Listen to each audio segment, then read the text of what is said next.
7:28 en el territorio continental ecuatoriano, buscando la verdad y abogando por la unidad nacional en pro de la paz y la seguridad en el Ecuador. Vamos a continuar lo que la revista de Opinión y Democracia ha venido ilustrando al país con diversos juristas y constitucionalistas sobre temas vinculados con los cambios necesarios en la Constitución. En el país hay conciencia de que esta Constitución, como fuera aprobada y rige desde el 2008, es una Constitución que le tiene entrampado al Ecuador en diferentes campos. Esta Constitución que al crear, por ejemplo, las 5 funciones del Estado, distorsionó lo que debiera ser la Constitución en un país de las 3 funciones del Estado. Crear, por ejemplo, la muerte cruzada, que incluso los propios creadores de Montecristi se sintieron sorprendidos cuando aplicó el presidente anterior y con ello cerró la asamblea y se fue también el presidente en 6 meses. Con estas consideraciones, quiero dar la bienvenida a la revista de Opinión y Democracia en estudios al doctor Javier Palacios, constitucionalista, y al doctor Esteban Ron, decano de la Facultad de Ciencias Sociales y Jurídicas de la Universidad Internacional SEC. Bienvenidos. Doctor Javier Palacios, ¿cómo avanzamos con este debate cuando en ciernes está la propuesta del presidente de una asamblea constituyente que lo ratificara en campaña? Se ha advertido las complejidades que tiene una asamblea constituyente, ya lo advirtió con el fallo anterior a propósito de una consulta de un ciudadano, la propia Corte Constitucional, sobre las reglas que hay que establecer para ir a una asamblea. Y temas como la muerte cruzada, ¿cómo puede incidir si hay necesidad de cambios? Muy buen día. Buenos días, Miguel. Un gusto compartir también con Esteban en este foro. A ver, el tema de los cambios que el presidente de la República pueda hacer a través de una asamblea constituyente son varios. Lo primero, y lo que yo he venido sosteniendo, es que el presidente debe casa adentro hacer en blanco y negro qué modificaciones pretende hacer al texto constitucional, cuáles son los cambios sustanciales que quiere introducir, de tal forma de que allí se pueda identificar la vía correcta. Si los cambios en su gran mayoría no superan el umbral de una enmienda o reforma parcial, creo que podría optar por ella en caso de que no superen este umbral. Pero ahora sí, si hay cambios de sustancia un poco más profundos, sin duda será una asamblea constituyente. Hay temas en la Constitución que se pueden mejorar, otros quitar. Por ejemplo, yo creo que volver a las 3 funciones clásicas del Estado me parece que es lo correcto. Las 5 funciones es un invento que al final no tuvo ninguna utilidad en el esquema constitucional. También el tema de la muerte cruzada. A ver, el tema de la muerte cruzada fue traído al Ecuador en la Constitución del 2008 y además se reguló de manera incompleta. Tuvimos varios problemas por el tema de la muerte cruzada, no solo post muerte cruzada, sino en el periodo mientras duró la terminación anticipada de funciones. Había un presidente que quería hacer uso de dictar las leyes a través de decreto ley en este periodo para que luego el legislativo nuevo lo ratifique. La Corte al final no le daba paso a estos proyectos de ley. La Corte innovó en criterios que no estaban en el texto constitucional. Luego tuvimos la presidencia de Daniel Noboa, en la que había una incertidumbre, por ejemplo, si el presidente se acogía o no se acogía a las reglas electorales ordinarias, por llamarle de alguna manera. En fin, todo este tipo de cosas que no estuvieron correctamente reguladas. Y otro tema es que también se puede repensar si es o no es necesario al final del día que exista una terminación anticipada de funciones del Ejecutivo al Parlamento y del Parlamento al Ejecutivo, que es la muerte cruzada. Esto se puede replantear en una eventual Asamblea Constituyente y otros temas. No creo que eso no en Asamblea Nacional. Podría hacer una reforma parcial a la Constitución, sí lo puede hacer una reforma parcial a la Constitución sobre este tema, pero también dependerá qué busca el Ejecutivo, si modificar el mecanismo de terminación anticipada de funciones o suprimirlo definitivamente del texto constitucional. Estos y otros cambios se los pueden ir evaluando. Lo que sí es que si el Ejecutivo, en mi opinión, tiene pensado hacer cambios sustanciales y ya muy grandes, en realidad ya no creo que el mecanismo de reforma y enmienda puedan ser útiles, pero esto depende de lo que quiera modificar el presidente de la República, que al día de hoy al menos no conocemos. Habrán puntos de común acuerdo, como las funciones del Estado, el Consejo de Participación Ciudadana, etcétera, pero sí creo que debe hacer un listado en blanco y negro de lo que realmente quiere introducir o modificar. Ahora, ¿cuál sería el camino? A ver, el camino depende en esto, Miguel, insisto, de qué quiere modificar el presidente de la República. Y eso creo que el presidente, antes de hacer un anuncio que le ofreció en campaña, pero si ya insistiría en dicha propuesta, creo que lo saludable sería que el presidente de la República anuncie al menos en líneas generales lo que él pretendería modificar para saber si esto encaja en una asamblea constituyente. Es difícil pedirle al presidente de la República que nos diga con exactitud lo que va a tener un nuevo texto constitucional, porque además esto dependería de un debate de los asambleístas constituyentes, pero sí al menos las líneas para entender cuáles son las modificaciones sustanciales. Bienvenido al doctor Esteban Run, decano de la Facultad de Ciencias Jurídicas y Sociales de la Universidad Internacional SEC. Esteban, buen día. ¿Cómo enfrentar estos desafíos del cambio constitucional en estas condiciones? Buen día. Muy buenos días, Javier, qué gusto estar contigo, Miguel. Gracias por la invitación, como siempre, honrado con la misma. A ver, yo creo que tenemos que partir, después de la elocuencia que ha tenido Javier, tenemos que partir de otro tipo de variables para tratar de complementar lo que nos ha dicho Javier, ¿no? Los procesos constituyentes, en este caso, son compuestos complejos, históricos y hasta culturales. ¿A qué me refiero con esto? A que tienen una afectación y se vuelven realmente un clivaje dentro de la historia democrática, ¿sí?, y electoral del país. En el ámbito, y cuando tú estudias un fenómeno complejo y compuesto, tienes que ponerle algunas variables ahí para hacer un análisis. En primer lugar es la iniciativa, la excitativa del por qué tenemos un proceso constituyente. Este proceso constituyente en el Ecuador realmente nunca fue planteado previamente por el presidente Noboa. De acuerdo a los estudios de frecuencia discursiva dentro de la campaña electoral, se lo clasificó como una respuesta a una posible constituyente planteada en este caso por la adversaria González. Sin embargo, no vemos nosotros en el plan de trabajo ni siquiera unos lineamientos fuertes por parte del presidente Noboa, y es ahí donde nosotros empezamos a elucubrar sobre las materias que se podrían tratar, pero más que nada sobre el procedimiento y proceso. ¿Qué es lo que pasa? Previo a entrar en estos debates, y con una marca de tiempo ahí que yo le llamo previo a la infoxicación de la constituyente, el presidente Noboa había dado algunas pautas, sí, algunas pautas muy superficiales respecto del proceso constituyente. Las más fuertes, obviamente, eran la eliminación del Consejo de Participación Ciudadana, que ya sabemos que es un escollo en la administración pública, nadie lo puede negar. Había hablado también de la eliminación de los bloqueos del legislativo al ejecutivo, algo en cuanto a la economía y la inversión con las zonas francas tecnológicas, algo del empleo también con el empleo juvenil, y una una administración pública eficiente, eficaz, rápida, con un proceso, en este caso, express. Y ahí tuvimos otras variables antes de la infoxicación. En las variables que ya se dieron en la infoxicación se hablaba de consejo de notables, una democracia posiblemente delegataria con servidores que respondan a las funciones del Estado, etcétera, y ahí empezó a hacerse un cúmulo de situaciones. Pero si nosotros lo vamos aterrizando ya dentro de lo que realmente corresponde, es importante señalar lo que ustedes ya generaron en el debate. Las resoluciones y las resoluciones de la semana anterior de la Corte Constitucional, que establece ciertas delimitaciones del proceso constituyente. Y esto es legitimidad democrática. De ley de legitimidad democrática, es decir, que tiene que haber un proceso electoral para la selección de asambleístas constituyentes. Y otra cosa que ya lo conocíamos, que no es una constituyente de plenos poderes. Como bien lo decía Javier, las excitativas o las iniciativas presidenciales tendrían que superar el umbral de las reformas parciales o de las enmiendas constitucionales, que recordemos además que hay 5 procesos que se están tratando en la Asamblea. Bueno, se tratarán, no sé si a futuro en la Asamblea, pero que se quedaron ahí entre comisiones especiales y en la Comisión Permanente de Reformas Constitucionales.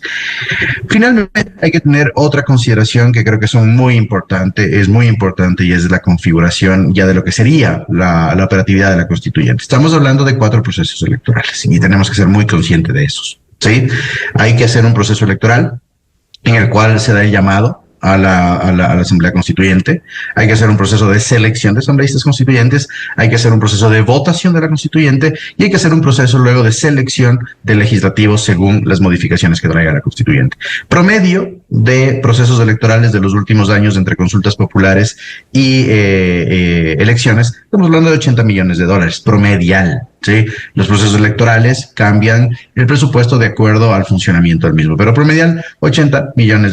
Si es que eso nosotros lo multiplicamos sencillamente por 4, pues tenemos el resultado, ¿no? Entonces también hay que considerar un tema de una variable económica.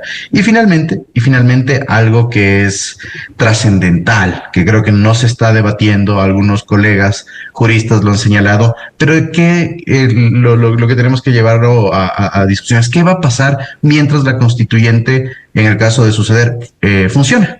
¿Qué va a pasar con la propia Asamblea Nacional? ¿Va a seguir funcionando? Bastante complicada esa situación. Yo creería que no debería estar funcionando. ¿Qué pasará con las otras instituciones de Estado que tienen, por ejemplo, autoridades prorrogadas? Vamos a crear un régimen de transición. El proceso constituyente no va a durar menos de 1 año, 3, 4 meses. ¿Qué va a pasar con estas autoridades? Entonces, yo creo que en este caso, el presidente de la República, si su ánimos continúa siendo el de llevar a cabo la Asamblea Constituyente, la vocería que debería tener. Ya conocemos que el presidente no lo va a hacer, pero su delegado, el ministro de la GASC y demás, deberían ir generando estos halos de certeza para que como ecuatorianos nosotros podamos ir encasillando el cómo se podría dar este proceso constituyente. Mientras tanto, yo creo, y en lo personal creo, que la iniciativa constituyente, salvo el seteo de agenda que nosotros tenemos de medios de comunicación, va desinflándose dentro del propio Ejecutivo por las complejidades que este proceso reviste y por las delimitaciones y restricciones, inclusive sociales, que ha proverido en este caso la Corte Constitucional. Y nosotros siempre caemos en un bucle, ¿no? Mira lo que pasó en su momento con el expresidente Lasso cuando ofreció una consulta popular de inmediato en el 2021, hacia diciembre del 2021. ¿Qué no sucedió? Que sucede 2 años, 3 meses después, con un desgaste absoluto por desconocimiento del proceso de consulta popular. Entonces, mi temor, te lo digo así, Miguel y Javier, es que no se tenga, en este caso, el conocimiento operativo para poner a funcionar una constituyente, ¿sí? Que las restricciones y delimitaciones, que es parte de la especialización del Estado Constitucional de Derechos y Justicia, hayan complejizado tanto el procedimiento que no logren ejecutar, en este caso el gobierno, una promesa que es sustancial en cuanto a la operatividad de la administración pública que el propio presidente Noboa pretende. En el escenario, doctor Javier Palacios, que se desinflara, en el escenario que el presidente opte por otra decisión, no la Asamblea Constituyente, por todo lo que ustedes han señalado, y mientras la Asamblea Nacional sigue funcionando con las reformas, hoy están 2 reformas parciales de la Constitución autorizadas por la Corte Constitucional, la una reforma al artículo 5 sobre la ayuda militar internacional en bases ecuatorianas, la reforma al artículo 110 y 115 para la reforma política y el financiamiento de las organizaciones políticas. Si el presidente decide, como la semana anterior entrevistamos aquí, fue público y notorio, un reconocido jurista, ex juez constitucional hasta hace poco, el doctor Enrique Herrería Bonet, que decía, el presidente pudiera tener atribución de irse directamente a una consulta popular con los grandes temas de reforma, basado en el mandato del artículo 1 de la Constitución, el soberano es el pueblo. ¿Qué piensa usted? Pero yo, respecto de la posición del doctor Herrería, yo creo que el artículo 1 de la Constitución, si bien lo que señala es que la soberanía radica en el pueblo, el ejercicio de la soberanía se realiza a través de los cauces constitucionales. El presidente de la República sin duda puede hacer una consulta popular, pero la consulta popular no puede ser utilizada como pretexto para eludir los cauces constitucionales a efectos de llamar a una asamblea constituyente si es que él así lo decide. Yo no comparto que el presidente de la República pueda saltarse el control de la Corte Constitucional y autoconvocar a una asamblea constituyente, básicamente las reglas que ponga el Ejecutivo. El Ejecutivo, si pretende e insiste en convocar a la Asamblea Constituyente, debe seguir el cauce que la Corte le ha dicho. Y es inevitable. Es inevitable. Ahora, visto para afuera, sí hay, con el dictamen de la semana anterior de la Corte Constitucional, la Corte sí impone incluso 3 de los 9 jueces, entre ellos el doctor Enrique Herrería, la doctora Carmen Corral y la doctora Teresa Núquez, que siguen la Corte, observaron a propósito de un estado de excepción, cuando la Corte salió a imponer, a ordenar la conformación de una comisión entre diferentes instituciones, cuando quien maneje el tema de seguridad es el Ejecutivo, cualquiera que esté allí. Es decir, ¿qué confianza puede haber en esa Corte Constitucional? A ver, o sea, yo creo que la Corte en líneas generales, al menos desde la conformación del 2019, ha actuado bien. Hay fallos que sin duda son polémicos, en los que yo no comparto. Por ejemplo, yo no comparto ni creo que la Corte tenía potestad para, en el marco de un estado de excepción, disponer la creación de una comisión o obligar a las funciones del Estado a cooperar. No era el rol de la Corte eso en el marco del control de constitucionalidad de un estado de excepción. Ahora, si bien es cierto que la Corte en el tema de la Asamblea Constituyente tiene al menos 2 dictámenes en los que parece ser que regula reglas, también la Corte estos pronunciamientos recoge aspectos formales que debe cumplir quien los convoca, pero estos pronunciamientos son en el contexto de ciertos pedidos y eso también hay que tener cuidado. O sea, si bien la Corte ya marcó una cancha, un lineamiento formal que se debe cumplir, también depende mucho de cómo él, en este caso, si el presidente insiste, cómo él lo proponga. Yo no creo, por ejemplo, que se pueda saltar de los 4 procesos electorales que señalaba Esteban, al menos del segundo, que es el que parecería que se querían saltar, que era la designación de los asambleístas constituyentes. Y yo no creo que el Ejecutivo se pueda saltar eso. Yo creo que deben existir asambleístas constituyentes electos democráticamente. Lo que creo que sí entra en debate es si el 100% de la Asamblea Constituyente debe estar integrada por asambleístas electos democráticamente. En mi opinión, creo que esto no es necesario, porque el estándar que tiene... La Corte dijo en el pronunciamiento del 1 de mayo que se difundiera la semana anterior que tienen que ser por la vía democrática. Así es, pero la Corte no habla de la conformación totalitaria de la Asamblea Constituyente. La Corte lo que dice es debe haber asambleístas electos democráticamente para un criterio de que estén representados los diversos sectores. Si usted cumple con ese estándar, debe haber una parte electa democráticamente. Puede existir otra de otro tipo de conformación con representación funcional o indirecta, pero eso dependerá también de cómo quiera yo conformar la Asamblea Constituyente. El estándar que se debe cumplir es la representación de los diversos sectores. El otro tema que es importante es que la Asamblea Constituyente o una eventual Asamblea Constituyente no puede tener un texto que sea una camisa de fuerza. La Asamblea Constituyente puede tener un insumo que le permita debatir, pero no un texto que le implique o le restringe el debate parlamentario en esa instancia para modificar o aprobar el texto que al final del día los asambleístas constituyentes consideren apropiado. En ese sentido, ¿usted cómo ve el panorama dadas estas condiciones? A ver, una eventual asamblea constituyente tiene 3 componentes. Un componente técnico altamente jurídico, que es importante conocerlo, porque un mal asesoramiento jurídico puede llevar a pretender saltarse cauces que no lo son.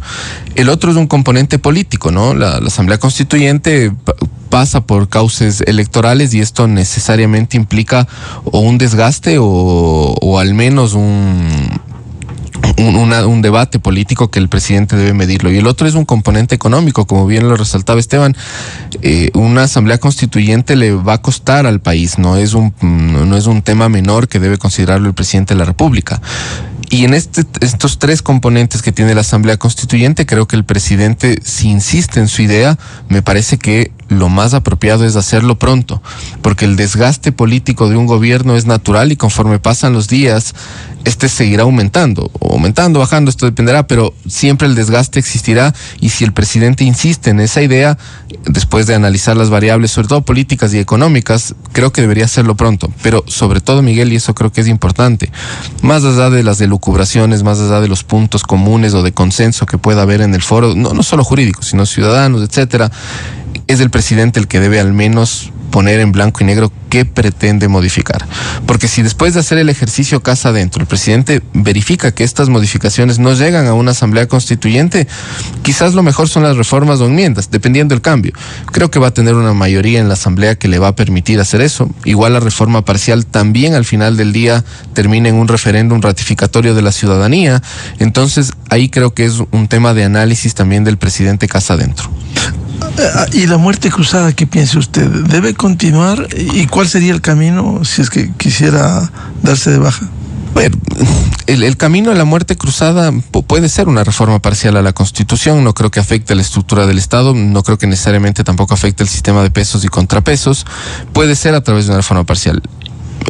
quizás la muerte cruzada debe repensarse. No sé si política o al menos institucionalmente era lo más adecuado. Al menos en el único caso que hemos tenido del expresidente Lasso, tampoco es que esto generó una estabilidad en el país, todo lo contrario, creo que generó mayor inestabilidad.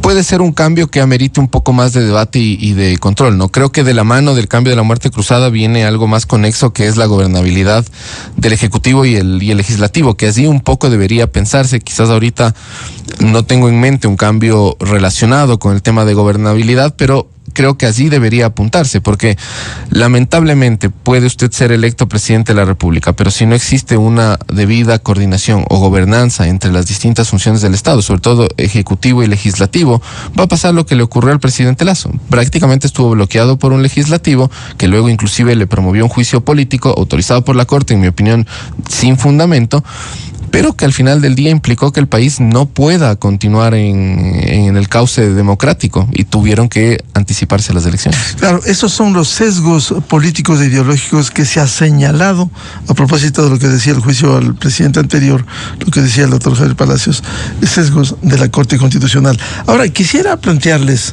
a ustedes no solo el tema de reforma parcial a la Constitución en temas políticos, las 5 funciones del Estado, la muerte cruzada, sino también, doctor Esteban Ron, es posible con una reforma parcial a la Constitución vía Asamblea Nacional, cambiar el control y administración de los sectores estratégicos del Estado a privados para que exista inversión. Este ha sido, y hemos escuchado economistas, no constitucionalistas, no juristas, que se requiere para facilitar la inversión.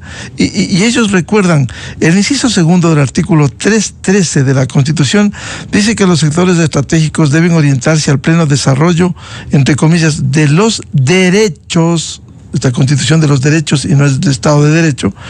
Con esta frase, cualquier cambio que se pretenda, la Corte dirá que no se puede tocar. Esos son aspectos, pues, que supondría restricción de derechos. Y el 327 de la Constitución, que prohíbe el trabajo por hora. Esos son los cambios que necesita el país para fortalecer la economía y generar ingresos de divisas y tecnología de punta, doctor Esteban Santos. Hay cómo hacer por la Asamblea Nacional, lo cual la Corte sesgadamente va a decir, cuidado con los derechos.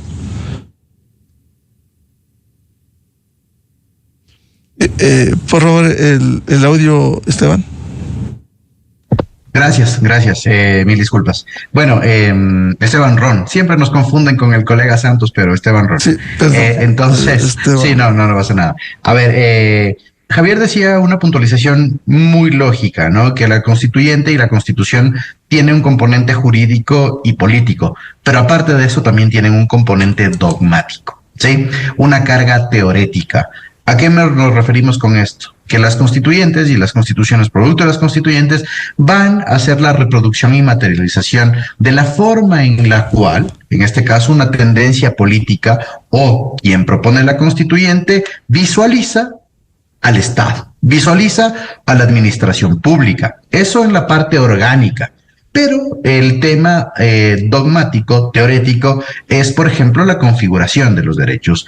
Los derechos en este sentido, sí, y el cuadro de derechos, el catálogo de derechos y las garantías que tienen cada uno de los mismos, porque nosotros mal o bien tenemos una constitución garantista de derechos que no está bajo ningún concepto mal, sí, por cada derecho una garantía o más garantías, hacen una configuración per se. ¿De acuerdo? Y esta configuración per se de la dogmática sobre la base de la garantía de los derechos va a pasar por toda la Constitución, ¿sí? Desde el artículo 1 hasta el 444. Y ha pasado por toda la Constitución, a pesar de que no lo veamos esquemáticamente. Y los dos artículos que tú señalas, que efectivamente tienen que ver con sectores estratégicos, están en esa línea, ¿de acuerdo? Están en esa línea. Y los derechos de las personas, y en este caso de las personas involucradas en la explotación de sectores estratégicos, siempre van a primar por sobre la actividad extractiva. ¿De acuerdo? Ahora bien, ¿qué es lo que sucede con el tema de este catálogo de derechos más el contenido de los mismos que la propia Corte Constitucional ha desarrollado? La actividad, en este caso jurisdiccional de la Corte Constitucional, ¿qué te genera? Contenido. contenido a esos derechos, es un tema al cual tú no puedes parar bajo ningún concepto. Sí, otra cosa es caer en un activismo exacerbado, pero tú no puedes parar. La actividad jurisdiccional es absolutamente diaria y todos los derechos van generándose y van reconfigurándose y van generando contenido. En contra de ese contenido no te puedes ir bajo ningún concepto. Pero, Miguel y Javier, yo sí considero que sobre la base de toda esta nueva estructura o de la nueva estructura constitucional que se está proviendo, que se está prefiriendo en este momento para que se haga un nuevo texto, sí se va a dar esta reconfiguración. Y dentro de este proceso constituyente, porque eso es un proceso constituyente, esta reconfiguración es válida, siempre y cuando no restrinja los derechos, pero en este caso estamos hablando de abolirlos, básicamente, de quitarlos, ¿sí? Y que el contenido puede tener unos aspectos de modulación siempre y cuando no sea el contenido nuclear. Por ejemplo, ¿te preocupa a ti, Miguel, el tema de la contratación por horas? La contratación por horas que ya se ha intentado previamente realizar, recordemos que el propio expresidente Lasso hubo una excitativa del presidente Lasso, también una excitativa del presidente Noboa, y la Corte Constitucional no ha dicho absolutamente nada, no ha señalado que es una restricción de derechos, ¿sí? Sino que son mecanismos de contratación distintos y que efectivamente sirven para compensar otros derechos sobre la base de otro tipo de ejercicio jurídico, ¿sí? ¿No es cierto? En el cual se dice que otro tipo de derechos también pueden ser beneficiados por una contratación por horas. Lo mismo puede suceder con el tema de de sectores estratégicos. Entonces, yo no veo que esto sea una restricción ni que la Corte Constitucional vaya a decir, miren, no se puede modificar esto o lo otro. Yo sé que la Constitución ecuatoriana es bien compleja en cuanto al tema económico y de inversiones, es bien compleja. Leía que un colega previamente señalaba en días previos que tiene un ADN en contra de las inversiones, ¿sí? No le veo que sea tan fuerte, pero es de difícil interpretación, pero hay que considerar también, como les decía, que es una configuración teórica y dogmática de la Constitución. Entonces, al tener esto, no creo que pasar a una configuración teórica y dogmática distinta sea una restricción de derechos. A ver, este tema que le preguntábamos al doctor Esteban Ron, doctor Javier Palacios, ¿se podría a través de la Asamblea Nacional una reforma parcial? Un tema fundamental, como han señalado economistas, actores, politólogos, la reforma al segundo inciso del artículo 313 de la Constitución, que dice que los sectores estratégicos deben orientarse al pleno desarrollo de los derechos. Con esta frase, cualquier cambio, ¿acaso no puede impedir, o por lo menos que la Corte Constitucional de manera sesgada diga que no se puede tocar estos aspectos, pues supondría restricción de derechos? Y el 327 de la Constitución, que prohíbe el trabajo por horas, que le preguntábamos.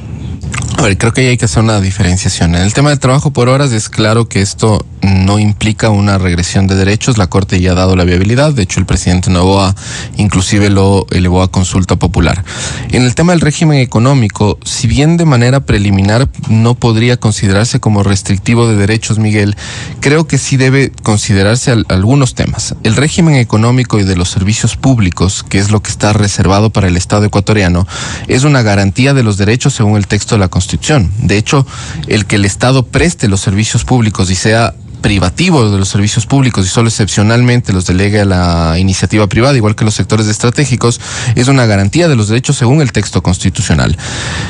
Puede existir una restricción de derechos dependiendo de la modificación que se pretenda hacer al texto constitucional. A ver, si el presidente de la República pretende cambiar por completo el esquema económico que tiene el texto constitucional, en mi opinión, parches no van a funcionar, pero por un tema de técnica constitucional, porque puede ser que el cambio que pretende en un lado sea incompatible con otro del texto constitucional. O sea, la actual Constitución tiene un direccionamiento económico. Y como bien decía Esteban, esto responde al poder político de turno que hizo la Constitución de Montecristi, una visión del Estado, una visión económica del Estado. Yo creo que si se quiere cambiar, que eso es un cambio de 180 grados, un giro completo del régimen económico, sí, quizás pueda hacer modificaciones, pero creo que ahí sí lo más oportuno es una asamblea constituyente. Sí. Me parece... no se puede tocar el tema de los sectores estratégicos, que al anclarle al tema de los derechos le impide a un ejecutivo, cualquiera que este sea, un pleno desarrollo de una economía liberal abierta.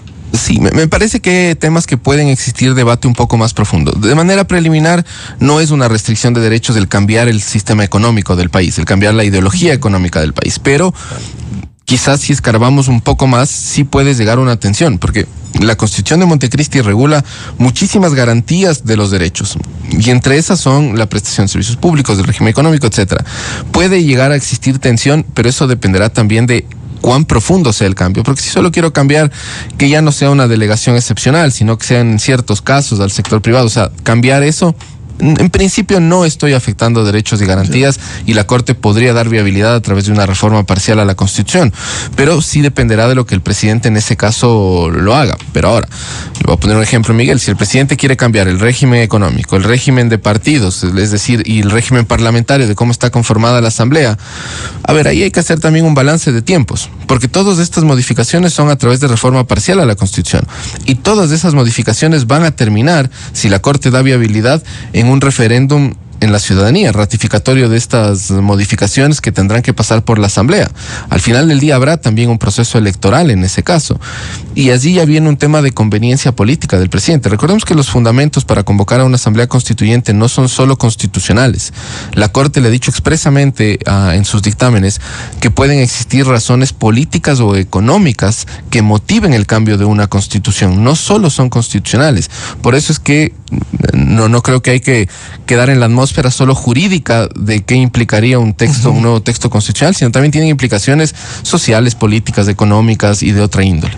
Doctor Esteban Ron, si hay ese deseo de introducir cambios en el modelo económico también, como les he planteado, ¿cuál sería el camino? ¿Se puede a través de la Asamblea Nacional o necesariamente la Constituyente? Vamos a ir a esa discusión de si se trata o no, como lo decía Javier, de la estructura del Estado, ¿sí? Y mira, hay que ser muy conscientes de un tema. El tema de la estructura del Estado no es solo cambiar la estructura orgánico-funcional de nuestra constituyente y por ende de nuestra Constitución y por ende de la administración pública, ¿sí? Recordemos que la Constitución funciona como un conjunto. Si tú topas algo, por ejemplo, de política, ¿sí? De política económica, de política fiscal, que puede ser sostenido por la administración pública que está vigente, no se trata de un cambio estructural, ¿sí? Pero si tú tocas algún componente dentro del aspecto económico que efectivamente te mueve la estructura básica del Estado, en ese sentido sí se podría hablar de un cambio de la estructura funcional, y ahí tendría que ser el proceso constituyente. Pero Miguel y Javier ya lo he insistido, hay que ver primero, y en la primera parte de la conversación, hay que ver primero cuál es la perspectiva, hacia dónde se quiere ir. El estatuto de la constituyente va a ser fundamental, porque si bien no vamos a tener un texto de constituyente o unas líneas programáticas, por lo menos nos va a dar una perspectiva. Pero nuevamente, la idea es entender en conjunto cuáles son los cambios, porque si un cambio de política económica, de un cambio de política fiscal, un cambio de política, no sé, de la balanza comercial, no afecta a la estructura del Estado, no tiene por qué haber un proceso constituyente, Miguel, y eso lo tenemos que considerar. Solo voy a poner aquí también un tema de discusión, ya que lo traen ustedes.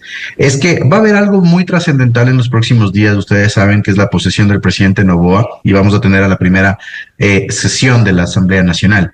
Y después de la primera sesión de la Asamblea Nacional vamos a tener la configuración de las comisiones permanentes en la Asamblea Nacional.